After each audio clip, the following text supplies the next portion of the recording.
मनोहर एक छोटे से गांव में रहता था। वो बहुत गरीब था और मिट्टी के एक टूटे फूटे घर में रहता था। एक शाम जब मनोहर खेत से काम करके लौट रहा था, उसकी नजर पगडंडी पर पड़ी। मिट्टी के बीच कुछ चमक रहा था। उसने झुककर देखा तो वो एक पुराना कीमती सिक्का था। मनोहर उछलते कूदते बाजार की ओर चल पड़ा। वो रास्ते भर उन मिठाइयों और रोटियों के बारे में सोच रहा था जो वो उस सिक्के से खरीदने वाला था। तभी रास्ते के किनारे उसे सोमू काका मिले। सोमू काका बहुत बूढ़े और कमजोर थे। वे एक पेड़ के नीचे बैठे कांप रहे थे। उसने बिना कुछ सोचे अपना हाथ बढ़ाया और वो सिक्का सोमू काका की हथेली पर रख दिया। उसने कहा, काका, आप इससे अपने लिए खाना ले लीजिए।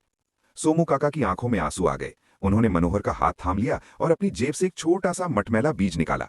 उन्होंने कहा, बेटा, तुम्हारी दया ने आज मेरी जान बचा ली।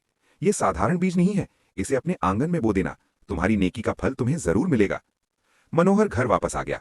वो अपनी झोपड़ी के पीछे वाली खाली जमीन पर वो बीज बो दिया और उसे थोड़ा सा पानी दिया। अगली सुबह जब उसने जो देखा उस पर उसे यकीन नहीं हुआ। जहां उसने बीज बोया था वहां रातों रात एक विशाल और जादुई पेड़ खड़ा हो गया था। उस पेड़ पर कोई साधारण फल नहीं लगे थे। गौर से देखने पर मनोहर ने पाया कि पेड़ की हर टहनी पर सोने के सिक्के लटके हुए थे। मनोहर अब अमीर था, लेकिन उसने अपनी सादगी नहीं खोई। उसने उस पेड़ के सिक्कों से पूरे गांव की मदद की।